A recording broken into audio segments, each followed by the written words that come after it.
খালেদা জিয়ার মৃত্যুর সংবাদ শুনে জানাজা নামাজ পড়তে তারেক রহমান দেশে এসেছে। খালেদা জিয়ার জানাজা নামাজ পড়া ছাড়া তারেক রহমানের উপায় নাই। এই তারেক এদিকে তারেক রহমান দেশে এসে জীবিত দেখতে পারল না তার মা বেগম খালেদা জিয়াকে। এই নিয়ে সারা দেশে তুলপাড় পরিস্থিতি হয়। বিএনপি কর্মীরা আন্দোলন করছে এই মুহূর্তে। ডক্টর ইউনূস ও তারেক রহমান এক হয়েছে, দেশে নতুন পরিস্থিতি হয়েছে। বড় সর্বনাশ হয়ে গেল জিয়া পরিবারের। একেবারে শেষের শুরুটা দেখে ফেলল বিএনপি। আজ সময় প্রমাণ করে দিয়েছে ক্ষমতা স্থায়ী নয়, মানুষের প্রার্থনা ও ভালোবাসা চিরস্থায়ী। বেগম জিয়ার প্রতি আজ যে সারা দেশের কান্না, ভালোবাসা আর দোয়ার ঢল, এটা কোনো রাজনৈতিক প্রচারে পাওয়া যায় না। এটা অর্জিত হয় জীবনভর সততা, ত্যাগ আর নীরব সহনশীলতার বিনিময়ে। সৃষ্টিকর্তা কখনো সৎ মানুষকে ঠকান না। ডিসেম্বরের প্রথম সপ্তাহ চলে গেছে। কথা ছিল ফিরবেন তারেক রহমান। বলা হচ্ছিল 6 তারিখেই ফিরতে পারেন বিএনপির ভারপ্রাপ্ত চেয়ারম্যান, এবং এটি এখন তার সবচেয়ে কৌশলগত সিদ্ধান্ত। অর্থাৎ তারেক রহমানকে বাইরে রেখেই হচ্ছে তাহলে। খালেদা জিয়ার মৃত্যুর খবর এখনো প্রকাশ করা হয়নি বলে জানিয়েছেন কিছু রাজনৈতিক বিশ্লেষক। সেই সাথে রাজনৈতিক গ্যারাকোলে পড়ে তার প্রথম সন্তান জনাব তারেক রহমান। ধীরে ধীরে বাংলাদেশের রাজনীতি আরেকটি নতুন অধ্যায়ে প্রবেশ করছে। সেই অধ্যায়টা আমাদের জন্য ভালো হবে কি মন্দ হবে এখনো বুঝতে পারছি না, কিন্তু তার আলামত কিন্তু ভালো না। তার একটা ইঙ্গিত দিয়েছেন মির্জা ফখরুল ইসলাম আলমগীর। এবার বেগম খালেদা জিয়াকে নিয়ে মির্জা ফখরুল ইসলাম আলমগীর নতুন একটি ঘোষণা দিয়েছেন এবং তথ্য প্রকাশ করেছেন। এইদিকে আজকে তারেক রহমান দেশে আসে তার মাকে শেষবারের মতো দেখতে পারেনি জীবিত। দর্শক শ্রোতা, আপনারা জানেন গত 14 দিন যাবৎ বেগম খালেদা জিয়া হসপিটালে চিকিৎসাধীন অবস্থায় আছেন, এবং এই চিকিৎসাধীন অবস্থায় অনেক তথ্য আমাদের কাছে আসে এবং তাকে লন্ডনে নিয়ে যাওয়ার কথাও হয়েছিল। তারপর তার লন্ডন সফর বাতিল হয় তার এই খারাপ অবস্থা হওয়াতে।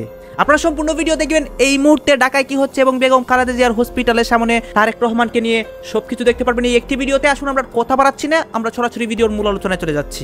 বাংলাদেশের রাজনীতিতে বেগম খালেদা জিয়ার অসুস্থতা তো নতুন কোনো খবর নয়, কিন্তু সম্প্রতি তার স্বাস্থ্য পরিস্থিতিকে ঘিরে এমন এক রহস্যময় পরিস্থিতি তৈরি হয়েছে যা যে কোনো রাজনৈতিক থ্রিলারকেও হার মানাতে পারে। আজকের আলোচনার বিষয় ঠিক এটাই। ঠিক তাই। আমাদের হাতে যে সূত্রগুলো আছে, কিছু সোশ্যাল মিডিয়ার গুঞ্জন, ভেতরের খবর আর রাজনৈতিক পর্যবেক্ষকদের নানা বিশ্লেষণ, এগুলো সব জোড়া লাগালে একটা অদ্ভুত ছবি ভেসে ওঠে। আর ছবিটা যতটা মানবিক সংকটের, তার চেয়ে অনেক বেশি একটা জটিল রাজনৈতিক কৌশলের। আমাদের আজকের মিশনও ঠিক সেটাই। আমরা এই ঘটনা প্রবাহের গভীরে ডুব দিয়ে বোঝার চেষ্টা করব একজন শীর্ষস্থানীয় রাজনীতিবিদের ব্যক্তিগত স্বাস্থ্য সংকট কিভাবে একটা জটিল রাজনৈতিক দাবা খেলার অংশ হয়ে উঠেছে। কোনটা জেনুইন মানবিক আবেদন আর কোনটা নিখুঁত রাজনৈতিক সমীকরণ। চলুন সেই জট ছাড়ানো যাক। আচ্ছা, তাহলে শুরু করা যাক একেবারে গোড়া থেকে।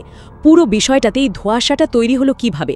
আমার চোখে পড়েছে সোশ্যাল মিডিয়ায় হঠাৎ করেই একটা ভয়ানক খবর ছড়িয়ে পড়েছিল যে বেগম খালেদা জিয়া আর বেঁচে নেই। কারণ কি হতে পারে? কারণটা হলো তথ্যের অভাব আর আস্থার সংকট। যখন কোনো গুরুত্বপূর্ণ বিষয়ে প্রাতিষ্ঠানিকভাবে, অর্থাৎ দল বা পরিবারের পক্ষ থেকে পরিষ্কার করে কিছু জানানো হয় না, তখন সেই শূন্যস্থানটা ঠিক তাই। সূত্রগুলো বলছে বিএনপি প্রথম থেকেই বেগম জিয়ার শারীরিক অবস্থা নিয়ে একটা রাগঢাক করছিল। তার অসুস্থতা ঠিক কতটা গুরুতর, চিকিৎসকরা কি বলছেন, এই বিষয়গুলো ঠিক পরিষ্কার ছিল না। আর এই অস্বচ্ছতাই মানুষের মনে সন্দেহের জন্ম দিয়েছে যে নিশ্চয়ই কিছু একটা লুকানো হচ্ছে। আর এই সন্দেহের আগুনে ঘি ঢালার মতো ঘটনাও তো ঘটল। আমি একটা সূত্রের খবরে দেখলাম, যখন বেগম জিয়ার ঢাকার একটি হাসপাতালের আইসিইউতে জীবন মৃত্যুর সন্ধিক্ষণে, তখন তার পুত্রবধূ ডক্টর জুবাইদা রহমানের নামে একটি মন্তব্য প্রচারিত হয়। হ্যাঁ, এই ঘটনাটা পরিস্থিতিকে আরও জটিল করে তোলে। বলা হচ্ছিল জুবাইদা রহমান জানিয়েছেন যে তার শাশুড়ি দেশেই চিকিৎসা নিতে চান। ব্যাপারটা আমার কাছে খুব অদ্ভুত লেগেছে। অদ্ভুত তো বটেই। আর এখানে গল্পের প্রথম গুরুত্বপূর্ণ মোড়। ভাবুন একবার, একজন রোগী এতটাই অসুস্থ যে তাকে লাইফ সাপোর্টে রাখতে হয়েছে, হয়তো কথা বলার মতো অবস্থাতেও তিনি নেই। প্রথম জোরালোভাবে ইঙ্গিত দেয় যে আমরা সামনে যা দেখছি পর্দার আড়ালে হয়তো তার চেয়ে সম্পূর্ণ ভিন্ন কিছু ঘটছে। এটা কি নিঃস্বকে কোনো ভুল বোঝাবুঝি, নাকি কোনো পরিকল্পিত নাটকের প্রথম অঙ্ক? ঠিক। আপনি যে পরিকল্পিত নাটকের কথা বললেন, এখান থেকেই তো মূল প্রশ্নটা আসে। তাহলে এর পেছনের আসল ঘটনাটা কি? পর্দার আড়ালে কি সত্যিই অন্য কোনো খেলা চলছিল? পর্যবেক্ষকদের বিশ্লেষণগুলো ঠিক কি বলছে এই বিষয়ে? পর্যবেক্ষকদের একটা প্রভাবশালী ধারা বলছে যে পুরো বিষয়টি ছিল বিএনপির একটি সুচিন্তিত রাজনৈতিক কৌশল। সুচিন্তিত কৌশল? হ্যাঁ, যা শেষ পর্যন্ত সমন্বয় এবং পরিকল্পনার অভাবে মুখ থুবড়ে পড়ে। তাদের বিশ্লেষণ অনুযায়ী এই কৌশলের পেছনে দুটো প্রধান লক্ষ্য ছিল। দুটো লক্ষ্য কি কি সেগুলো? প্রথমত, দলের ভারপ্রাপ্ত চেয়ারম্যান তারেক রহমানের ভাবমূর্তি পুনরুদ্ধার করা। তিনি তো দীর্ঘদিন ধরে দেশের বাইরে থেকে দল পরিচালনা করছেন এবং তার ভাবমূর্তি নিয়ে নানা বিতর্ক রয়েছে। ঠিক এই পরিস্থিতিতে মায়ের প্রতি তার গভীর উদ্বেগ এবং তাকে বিদেশে নিয়ে যাওয়ার জন্য তার আপ্রাণ চেষ্টাকে সামনে এনে তার ছবিকে একটি মানবিক রূপ দেওয়ার চেষ্টা করা হচ্ছিল বলে মনে করা হচ্ছে। খালেদা জিয়া নাকি আরো 5 দিন আগেই মারা গেছেন। কেউ কেউ খালেদা জিয়া যে বেঁচে আছে তা মানতে চাচ্ছেন না। তাদের দাবি 16 ডিসেম্বরকে শোক দিবস বানানো হবে, সেজন্যই নাকি ওই দিন খালেদা জিয়ার মৃত্যুর খবর প্রকাশ করা হবে। যদিও গোয়েন্দা তথ্য বলছে এগুলোর সবই আওয়ামী লীগের চামচাদের ছড়িয়ে দেওয়া মিথ্যা গুজব। এদিকে গতকাল পুত্রবধূ জোবাইদা রহমানের একটি বক্তব্যকে ঘিরে শুরু হয়েছে নতুন চাঞ্চল্য। কারণ জোবাইদা রহমান বলেছেন দেশেই চিকিৎসা নিতে আগ্রহী খালেদা জিয়া। সমালোচকদের দাবি একজন ভেন্টিলেটরে থাকা রোগী মানুষের সাথে কথা বলেন কিভাবে? তবে কি খালেদা জিয়ার মৃত্যুর সংবাদ লুকাতেই বিভিন্ন উদ্ভট কথা বলা হচ্ছে বিএনপির পক্ষ থেকে? চলুন বিস্তারিত জেনে নেওয়া যাক। দীর্ঘদিন ধরে নানা জটিল রোগে ভুগছেন বিএনপি চেয়ারপারসন ও সাবেক প্রধানমন্ত্রী বেগম খালেদা জিয়া। বর্তমানে রাজধানীর এভার কেয়ার হাসপাতালে চিকিৎসাধীন অবস্থায় তিনি আপাতত দেশেই চিকিৎসা চালিয়ে যেতে আগ্রহ প্রকাশ করেছেন। পারিবারিক সূত্রে জানা গেছে বিদেশে নেওয়ার আলোচনার মাঝেই তিনি স্বেচ্ছায় দেশেই চিকিৎসা গ্রহণে মনোযোগী। সম্প্রতি লন্ডন থেকে দেশে ফিরে এসেছেন তার পুত্রবধূ ডাক্তার জোবাইদা রহমান। শাশুড়ির চিকিৎসা পর্যবেক্ষণে তিনি সার্বক্ষণিকভাবে যুক্ত রয়েছেন। হাসপাতালের চিকিৎসক দলের সঙ্গে নিয়মিত পরামর্শ করছেন এবং চিকিৎসা সংক্রান্ত নানামুখী সিদ্ধান্তেও সক্রিয় ভূমিকা রাখছেন বলে জানা গেছে। চিকিৎসকদের একটি বিশেষায়িত মেডিকেল বোর্ড খালেদা জিয়ার শারীরিক অবস্থার সর্বোচ্চ উন্নতির চেষ্টা চালিয়ে যাচ্ছে। একাধিক জটিলতা থাকা সত্ত্বেও সাম্প্রতিক চিকিৎসা প্রক্রিয়ায় তার অবস্থায় কিছুটা স্থিতিশীলতা দেখা গেছে। বিএনপি নেতাদের মতে দেশেই চিকিৎসা চালিয়ে যাওয়ার সিদ্ধান্তে নেতাকর্মীদের মধ্যেও ইতিবাচক বার্তা দিচ্ছে। তারা বলছেন পরিবারকে একত্রে পেয়ে খালেদা জিয়ার মানসিক শক্তিও বেড়েছে। তবে প্রয়োজন হলে বিদেশে নেওয়ার সম্ভাবনাকে পুরোপুরি নাকচ করা হয়নি। চিকিৎসকরা তার শারীরিক অবস্থার উপর ভিত্তি করে পরবর্তী সিদ্ধান্ত নেবেন বলে জানিয়েছেন সংশ্লিষ্টরা। আপাতত দেশেই সর্বোচ্চ সেবা নিশ্চিত করাই পরিবারের প্রধান লক্ষ্য বলে জানা গেছে। আর এদিকে জোবাইদা রহমানের এই বক্তব্যকে ইস্যু বানানোর চেষ্টা করছে এই শ্রেণীর অমানুষরা। ভেন্টিলেটরে থাকলেই যে একজন রোগী আকার ইঙ্গিতে দেশে চিকিৎসা নেওয়ার সিদ্ধান্তের কথা জানাতে পারবেন না, বিষয়টি এমন নয়। মোট কথা, খালেদা জিয়া জীবিত আছেন, তাই সবার প্রতি অনুরোধ গুজবে কান না দেওয়ার। এদিকে সাবেক 3 বারের প্রধানমন্ত্রী বেগম খালেদা জিয়ার সংকটময় পরিস্থিতি কাটছেই না। বিদেশ যাত্রায় এয়ার অ্যাম্বুলেন্স প্রস্তুত থাকলেও তার শারীরিক পরিস্থিতির কোনো উন্নতি দেখছেন না চিকিৎসকরা। মেডিকেল বোর্ড জানিয়েছে দীর্ঘ সময় বিমান ভ্রমণের জন্য শারীরিক সক্ষমতা না থাকায় খালেদা জিয়ার লন্ডন যাত্রা বিলম্ব হবে। দেশবাসীর কাছে দোয়া চেয়েছেন তারা। শনিবার বিকেলে এক ব্রিফিংয়ে খালেদা জিয়ার জন্য গঠিত মেডিকেল বোর্ডের সদস্য অধ্যাপক AZM জাহিদ হোসেন জানান, প্রায় 2 সপ্তাহ ধরে ঢাকার এভার কেয়ার হাসপাতালে চিকিৎসাধীন আছেন বিএনপি চেয়ারপারসন খালেদা জিয়া। উন্নত চিকিৎসার জন্য কাতার আমিরের বিশেষ এয়ার অ্যাম্বুলেন্সে শুক্রবার ভোরের দিকে লন্ডনের উদ্দেশ্যে রওনা হওয়ার কথা ছিল তার, কিন্তু কারিগরি ত্রুটির কারণে সেই বিমান আসতে বিলম্ব হওয়ার কথা জানায় বিএনপি। এরপর শুক্রবার বলা হয় কাতার আমিরের বিশেষ এয়ার অ্যাম্বুলেন্স আর আসছে না। তার বদলে কাতারের আমির জার্মানি থেকে ভাড়া করে একটি এয়ার অ্যাম্বুলেন্স পাঠাবেন। সেই অ্যাম্বুলেন্স কবে বাংলাদেশে আসবে তা এখনও নির্দিষ্ট করে জানানো হয়নি। ব্রিফিংয়ে জাহিদ হোসেন বলেন, শুক্রবার এয়ার অ্যাম্বুলেন্স কারিগরি ত্রুটির কারণে আসতে পারেনি। এটাও যেমন সত্য কথা, ওই সময় জরুরিভাবে মেডিকেল বোর্ড সিদ্ধান্ত নিয়েছিল যে এই মুহূর্তে ওনার ফ্লাই করা ঠিক হবে না। সেজন্য ওনাকে বিদেশে নেওয়ার যে বিষয়টি সেটি কিছুটা বিলম্বিত হচ্ছে এবং ভবিষ্যতেও হয়তো শারীরিক অবস্থায় বলে দেবে তাকে কখন বিদেশে চিকিৎসার জন্য নিয়ে যাওয়া যাবে অথবা নিয়ে যাওয়া হবে। তিনি বলেন, এয়ার অ্যাম্বুলেন্স প্রস্তুত আছে, কিন্তু প্রস্তুত থাকলেও খালেদা জিয়ার সুচিকিৎসা ও নিরাপত্তা প্রাধান্য পাচ্ছে। আমাদের মেডিকেল বোর্ডের সদস্যরা এবং যুক্তরাষ্ট্র ও চীন থেকে আসা চিকিৎসকরা ওনার শারীরিক অবস্থার উপর সবচেয়ে বেশি গুরুত্ব দিচ্ছেন। অধ্যাপক জাহিদ বলেন, আমরা মনে করি দেশের সব মানুষ ওনার সুস্থতা চায়। চিকিৎসকরা চায়, দেশের আবাল বৃদ্ধ বনিতা সব মতাদর্শের মানুষই চায়। যেহেতু ওনার স্বাস্থ্য আমাদের সর্বোচ্চ অগ্রাধিকার, সেজন্য আমাদের ভারপ্রাপ্ত চেয়ারম্যান তারেক রহমান চিকিৎসকদের মতামতকে সর্বোচ্চ গুরুত্ব ও অগ্রাধিকার দিচ্ছেন। খালেদা জিয়ার গায়বানা জানাজার নামাজ পড়া ছাড়া তারেক রহমানের উপায় নাই। তারা মনে করে পুরো বিশ্বটা ডেভিল ইউনুস আর এই তারেক এরা মনে করে পুরো বিশ্বটাই মনে বাংলাদেশ, যা খুশি আমরা যা চাইবো তাই করা যাবে।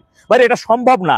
বিদেশের মাটিতে মৃত ব্যক্তির চিকিৎসা হয় না, রোগীর চিকিৎসা হয়। বিদেশে যেতে হলে আপনার ফিঙ্গার লাগে, চোখের মনির রেটিনা লাগে, মৃত ব্যক্তি সেটা কিভাবে দিবে? এটা তো সম্ভব না।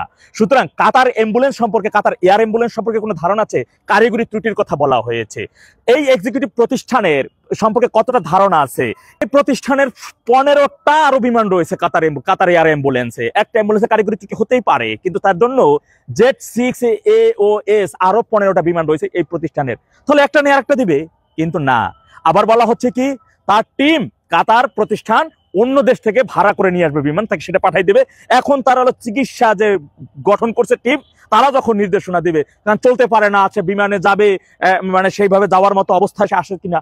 আরে বাবা, যে মুমূর্ষ অবস্থায়, তাকে তো মেডিকেলি ডেড ঘোষণা করা হয়েছে আপনারা, সে মুমূর্ষ অবস্থায় পড়ে আছে, এয়ার অ্যাম্বুলেন্সে করে নেবেন। সে ওখানে এয়ার অ্যাম্বুলেন্সে আছে নাকি হাসপাতালের বেডে শুয়েছে, এটা তো বোঝার কথাই না। সুতরাং এইসব গাল গল্প, এগুলো জনগণকে কি সবাই আপনাদের মতো ভোদাই মনে করেন নাকি, যে আপনারা যেটা বলবেন ওইটাই জনগণ বুঝে নেবে?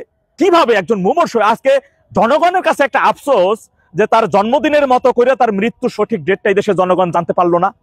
আর বিএনপি নেতাকর্মী, এই মূর্খ নেতাকর্মীদের মানে এদের কি বোধোদয় হবে না যে তাদেরও একটা সময় মৃত্যু হবে? তাদের লাশের সাথে যদি এমন হয়, তাদের দলের জন্য তো এই তারা বলে যে খালেদা জিয়া তাদের দলের বটগাছ, ক্ষমতা, শক্তিশালী একজন নেত্রী, তাদের দলের নেত্রীকে এভাবে হত্যা করে, কৌশলে তাকে হত্যা করে, এভাবে যে তার লাশ নিয়ে যে রাজনীতি করতেছে, তার ছেলে কুলাঙ্গার ছেলে তারেক রহমানকে কুলাঙ্গার বললে আবার অনেকের গা জ্বলে। আরে বাবা, তোদের ভাষাই বলি, তোদের নেত্রী যে মুমূর্ষ অবস্থায় আইসিইউতে বা সিসিইউতে তাকে রাখা হয়েছে, এই মুমূর্ষ অবস্থায় কিভাবে 67টা আসনে যে এই যে মনোনয়ন বাণিজ্য করলো তোমাদের নেতা এই কুলাঙ্গার তারেক, এটা কিভাবে সম্ভব? আমরা জানি না প্রতিটা মনোনয়নে সর্বনিম্ন 30 কোটি থেকে 100 কোটি টাকা সে মনোনয়ন বাণিজ্য করতেছে। এমন সময় কেন তাদেরকে ঘোষণা করতে হবে? এমন তো না যে নির্বাচনী তফসিল ঘোষণা হয়ে গেছে, এখনই সেটা করতে হবে, 2-5টা দিন পরে করা যেত না? এখনই কেন তাড়াহুড়ো করে করতে হবে? একবার কি বুঝতে পারতেছো না যে তোমাদের নেত্রী আজকে 8 দিন হয় মারা গেছে, গত 28শে নভেম্বর রাত 11:30টার দিকে মারা গেছে। এখন এই 8 দিন হয় তাকে মৃত অবস্থায় এই নাটকগুলো মঞ্চায়িত করা হচ্ছে, আর কিছুই না। মাঝখান থেকে ডেভিল ইনুসের একটা ডিজাইন চলছে, আগে 1-11তে ছিল -2, এখন হচ্ছে -4। একদিকে আওয়ামী লীগ সভানেত্রীকে বিদেশে রেখে তার বিরুদ্ধে মৃত্যুদণ্ড রায়, তার ছেলের বিরুদ্ধেও একটা সাজানো রায় দেওয়া। তারেক রহমানের তো কোনো মামলাই নেই, সে কেন দেশে আসতে পারতেছে না? মা মরে গেছে বা মুমূর্ষ অবস্থায়, তারপরে সে আসতে পারতেছে না, আসতে পারবে না। এটা হচ্ছে -4 একটা নাটক ডেভিল ইনুসের অন্যদিকে। আর তোমাকে সামনে নির্বাচনী মূলা ঝুলাই রেখে এখন মাইকে নিয়ে এই যে রাজনীতি, অপরাজনীতি করতেছে তারেক রহমান। বুঝতে হবে পুরো বিশ্বটা বাংলাদেশ না। একটা দেশে ওখানে চাইলেই কোনো মৃত ব্যক্তিকে আপনি ঢুকাই নিয়ে যাবেন এবং তার চিকিৎসার নাটক সাজাবেন, সেখান থেকে মৃত্যুর ঘোষণা দিয়ে ইত্যাদি ইত্যাদি এইগুলো করবেন, এগুলো জনগণ বুঝতে পারতেছে। আপনাদেরকে বোঝা উচিত, তারেক এই সত্যটা মেনে নেওয়া উচিত, খালেদা জিয়া অনেক আগেই মারা গেছে। আর এখন অন্ততপক্ষে তার রুহের শান্তির জন্য আপনাদের উচিত তার বিষয়ে অন্ততপক্ষে আজকে জানাজা করে তাকে আপনার দাফনের সম্পূর্ণটা করেন, এটা আপনাদের উচিত বলে আমি মনে করি। কিন্তু এই নাটকবাজি, এই ভেলকিবাজি, এইগুলো করি না লাশ নিয়ে। মনে রাখবেন, দুনিয়াতে যেহেতু একবার আসছেন, মৃত্যু হবে, আজ না হোক কাল, আপনি আমি আমাদেরকে সবাইকেই মরতে হবে। কারোর সাথে যেন মৃত্যুর পরবর্তী সময় এই যে নোংরা রাজনীতিটা হইলো, খালেদা আজকে বলতে পারতেছে না তার সাথে কি হচ্ছে, কারণ সে মৃত, সে মারা গেছে, এই কারণে সে বলতে পারতেছে না তার সাথে কি হচ্ছে, সে কিছুই বলতে পারে না। তবে তিনি জীবদ্দশায় শেষ সময় তার সাথে যে অনেক খারাপ কিছু হয়েছে তার দল থেকে, এমনকি পেটে যে কুলাঙ্গার পুত্রকে জন্ম দিয়েছে, এই কুলাঙ্গারকে তাকে সে ভালো করে নাই, সোজা করে নাই। তো এই কারণেই সারা জীবন নিজ লাশের রাজনীতি করছে, পোড়াও লাশের রাজনীতি করছে, পেট্রোল বোমার রাজনীতি করছে।